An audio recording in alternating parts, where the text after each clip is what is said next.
Assalamualaikum warahmatullahi wabarakatuh. Perkenalkan, nama saya Ahmad Novel Saifuddin dari kelompok 1 absen 1. Kelompok kami akan menjelaskan latar belakang, strategi, proses perlawanan, dan akhir perlawanan rakyat Banten, Makassar, dan Riau. Nama-nama anggota kelompok kami. Yang pertama, Ahmad Novel Saifuddin absen 1, yaitu saya. Yang kedua, Aiska Rizky Maulidina absen 3. Yang selanjutnya adalah Dwi Novasari absen 9. Lalu Filzan Nurlaili Kusumaning Arum absen 14, Iqbal Ramadona Setia Irawan absen 17, dan Muhammad Nurus Akbar absen 24. Perlawanan rakyat Banten. Latar belakang perlawanan rakyat Banten adalah Banten sebagai kesultanan memiliki potensi geografis dan potensi alam yang membuat para pedagang Eropa khususnya hendak menguasai Banten.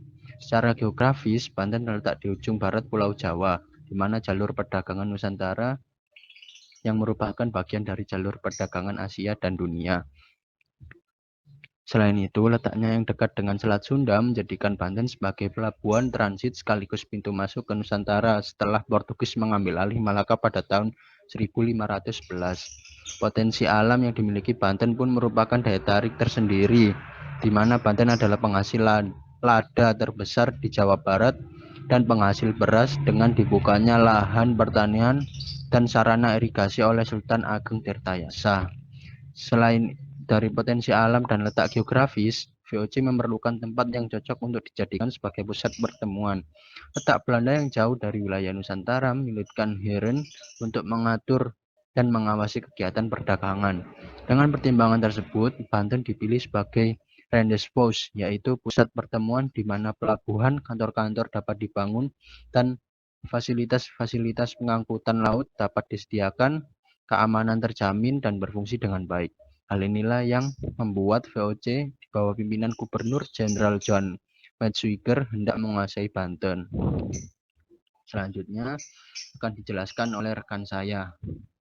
Perlu diketahui pada saat Sultan Ageng Tirtayasa berkuasa pada tahun 1651 sampai 1682, VOC dipimpin oleh John Maetsuiker yang memimpin VOC dari tahun 1653 sampai 1678.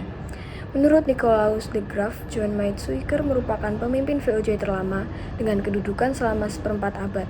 Pada masa pemerintahan Maetsuiker inilah VOC mengalami masa keemasannya. Untuk dapat menguasai Banten, langkah yang digunakan oleh VOC adalah dengan memblokade akses menuju ke pelabuhan Banten dengan tujuan memperlemah sektor perekonomian Banten. Kapal-kapal asing yang hendak berdagang di Banten dicegat oleh Belanda. Selain itu, kapal-kapal yang telah berdagang di Banten pun dicegat oleh Belanda, sehingga pelabuhan Banten mengalami penurunan aktivitas perdagangan dan kegiatan perekonomian terganggu. Menyikapi hal tersebut, Banten mengadakan perlawanan dengan menyerbu dan merampas kapal-kapal Belanda yang bernaung di bawah VOC. Akan tetapi, VOC menggunakan siasat lain, yaitu dengan memberikan hadiah menarik dan berupaya memperbaharui perjanjian tahun 1645. Akan tetapi, hal tersebut ditolak oleh Sultan Ageng Tirtayasa. Strategi dan proses perlawanan. Yang pertama, mengundang para pedagang Eropa lain seperti Inggris, Perancis, Denmark, dan Portugis untuk menjalin hubungan baik. Sultan Ageng juga mengembangkan hubungan dagang dengan negara-negara Asia seperti Persia, Benggala, Siam, Tonkin, dan Cina. Yang kedua, Sultan Ageng juga mengirim beberapa pasukannya untuk mengganggu kapal-kapal dagang VOC dan menimbulkan gangguan di Batavia. Dalam rangka memberi tekanan dan memperlemah kedudukan VOC, rakyat Banten juga melakukan perusakan terhadap beberapa kebun tanaman tebu milik VOC.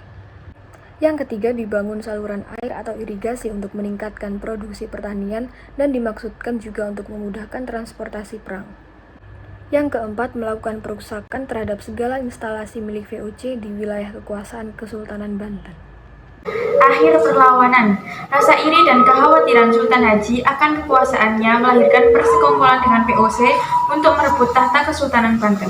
VOC bersedia membantu Sultan Haji dengan mengajukan 4 syarat, yaitu menyerahkan Cirebon kepada VOC, memonopoli lada dikendalikan oleh VOC, membayar Rp600.000 apabila ingkar janji, dan menarik pasukan Banten yang berada di daerah pesisir pantai dan pedalaman Priangan. Syarat tersebut dipenuhi oleh Sultan Haji. Pada tanggal 27 Februari 1682, pecahlah perang antara Sultan Haji dengan dibantu VOC melawan ayahnya sendiri, yaitu Sultan Ageng Tirtayasa. Inilah akhir dari kekuasaan Sultan Ageng Tirtayasa di Kesultanan Banten. Namun, pasukan yang dipimpin oleh Sultan Ageng Tirtayasa masih terlalu kuat, sehingga berhasil mengepung VOC bersama dengan Sultan Haji. VOC segera memberikan perlindungan kepada Sultan Haji di bawah pimpinan Jacob de Roy. Bersama dengan Kapten Slot dan Wega, Sultan Haji mempertahankan lokasi tempat yang berlindung. Kekuatan pasukan Sultan Ageng Tirtayasa membuat gabungan dari Batavia tidak dapat mendarat di Banten. Hal tersebut memaksa Sultan Haji untuk mengadakan perjanjian baru dengan VOC, yaitu memberikan hak monopoli VOC di Banten. Setelah perjanjian tersebut, tanggal 7 April 1682, datanglah bantuan dari Batavia yang dipimpin oleh Francois Tech dan de San Martin, dibantu oleh John Kerr, tokoh yang memadamkan pemberontakan Trunojoyo. Pasukan ini berhasil membebaskan Lauci dari kepungan pasukan Sultan Ageng Tirtayasa. Setelah itu, pemberontakan terus terjadi, meskipun VOC telah beberapa kali meminta Sultan Ageng Tirtayasa untuk menyerah. Untuk menyelesaikan perlawanan tersebut, Sultan Haji mengutus 52 orang keluarganya untuk membujuk Sultan Ageng Tirtayasa. Setelah berhasil dibujuk, Sultan Haji dan VOC menerapkan tipu muslihat dengan mengepung iring-iringan Sultan Ageng Tirtayasa menuju ke Istana Surosawan pada tanggal 14 Maret 1683. Sultan Ageng Tirtayasa berhasil ditangkap, namun Pangeran Arya Purbaya berhasil lolos.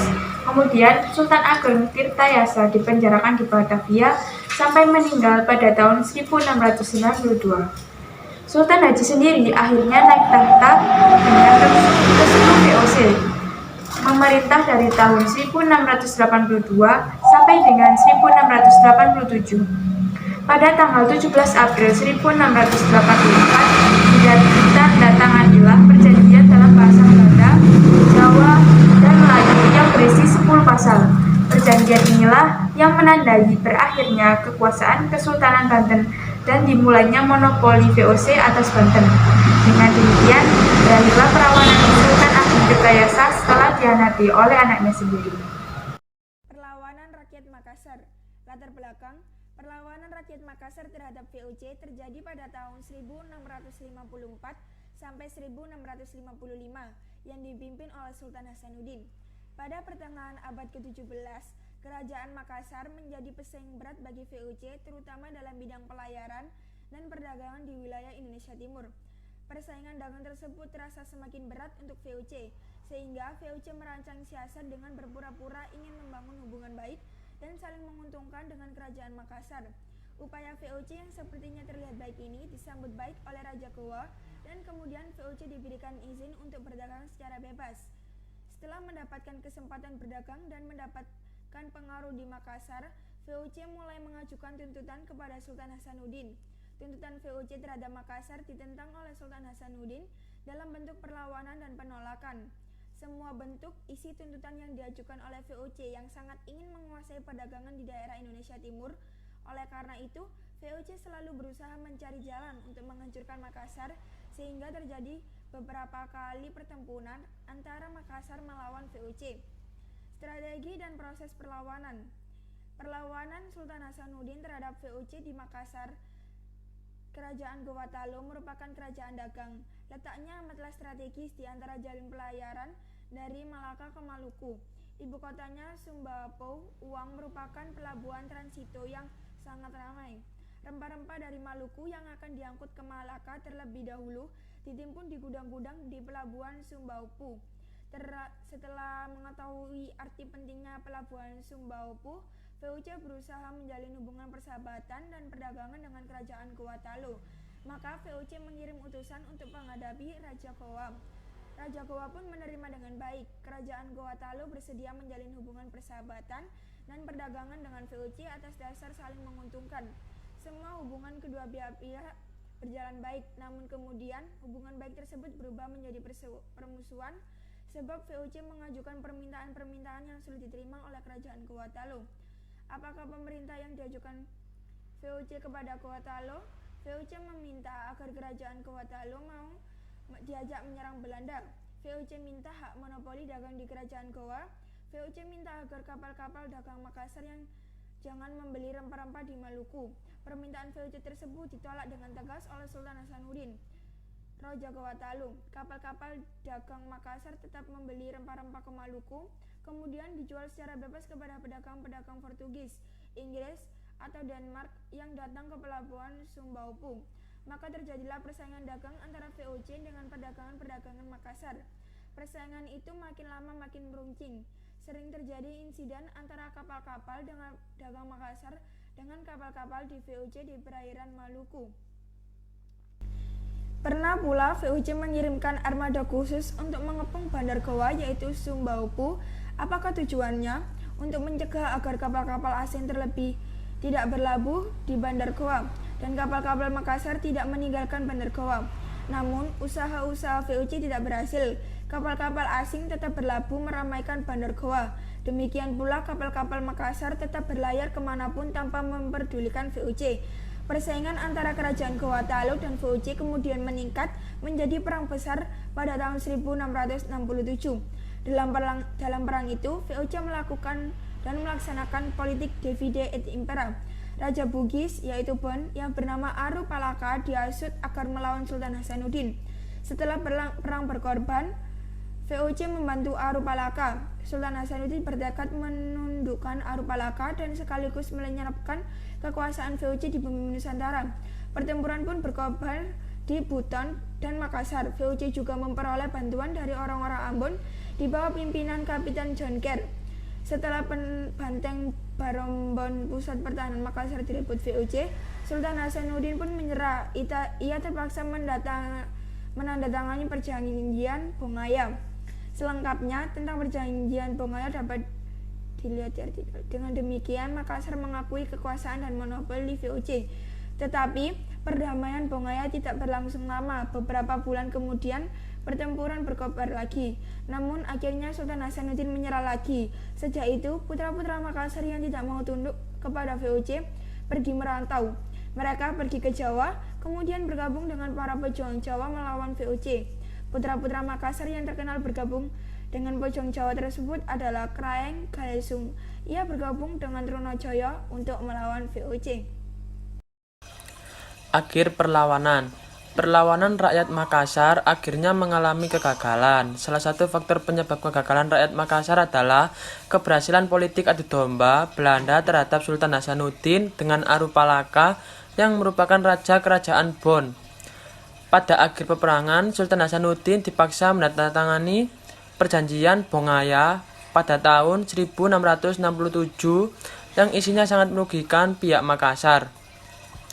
Berikut di bawah ini isi dari perjanjian Bongaya, yaitu sebagai berikut. VOC menguasai monopoli perdagangan di Sulawesi Selatan dan Sulawesi Tenggara. Yang kedua, Makassar harus melepas seluruh daerah bawaannya seperti Sopeng, Luwu, Wajo, dan Bon. Yang ketiga yaitu Aru Palaka diakui sebagai Raja Bon. Yang keempat yaitu Makassar harus menyerahkan seluruh benteng-bentengnya. Yang kelima yaitu kerajaan Makassar diperkecil hanya meliputi Goa. Yang keenam yaitu semua bangsa asing diusir dari Makassar kecuali VOC.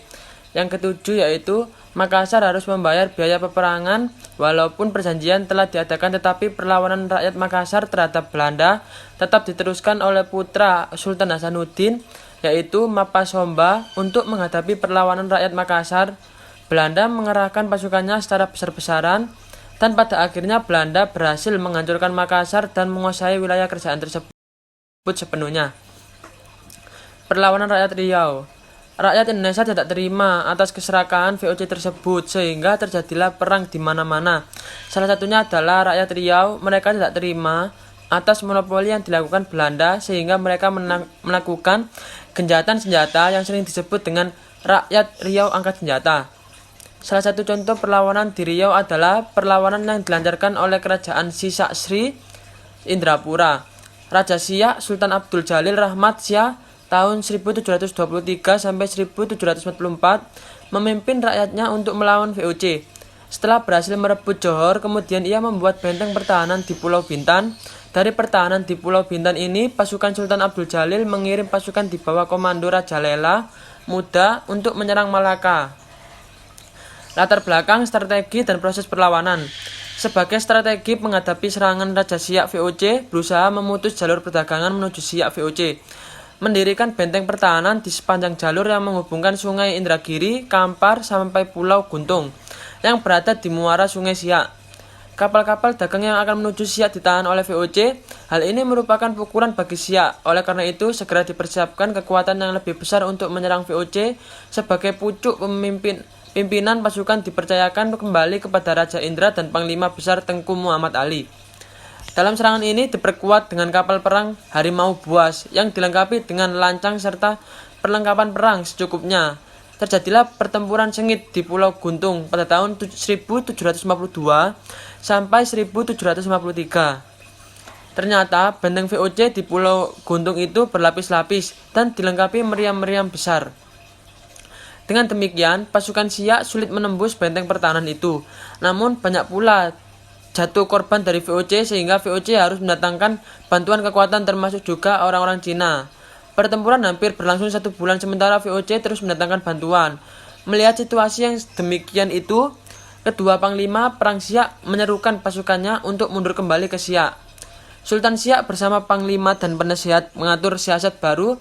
Disepakati bahwa VOC harus dilawan dengan tipu daya.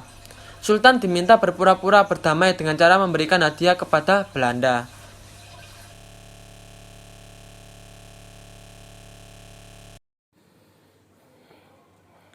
Oleh karena itu, siasat ini dikenal dengan siasat hadiah Sultan. VOC setuju dengan ajakan damai ini. Perundingan damai diadakan di loji di Pulau Guntung. Pada saat perundingan baru dimulai, justru Sultan Siak dipaksa untuk tunduk kepada pemerintahan VOC. Sultan segera memberi kode pada anak buah dan segera menyergap dan membunuh orang-orang Belanda di loji itu. Loji segera dibakar dan rombongan Sultan Siak kembali ke Siak dengan membawa kemenangan, sekalipun belum berhasil menyingkirkan VOC dari Malaka. Siasat perang ini tidak terlepas dari jasa Raja Indra Pahlawan. Oleh karena itu, atas jasanya Raja Indra Pahlawan diangkat sebagai Panglima Besar Kesultanan Siak dengan gelar Panglima Perang Raja Indra Pahlawan Datuk 50. Akhir perlawanan. Akhir perlawanan rakyat Riau angkat senjata perang antara rakyat Riau dengan VOC terjadi sangat sengit. Pada saat perang tersebut, VOC mendatangkan bantuan dari Cina dan sekutunya. Sehingga pada saat itu, rakyat Riau ditarik mundur untuk merundingkan strategi perang baru. Sehingga dalam perundingan tersebut didapatlah suatu ide untuk berpura-pura mengajak VOC berdamai. Sehingga pada saat perundingan damai dengan VOC tersebut, kesempatan untuk memukul habis para petinggi VOC. Pada akhirnya, rakyat Riau mendapat kemenangan dari VOC, walaupun belum berhasil mengenyahkan VOC dari Malaka. Demikian presentasi dari kami. Terima kasih. Wassalamualaikum warahmatullahi wabarakatuh.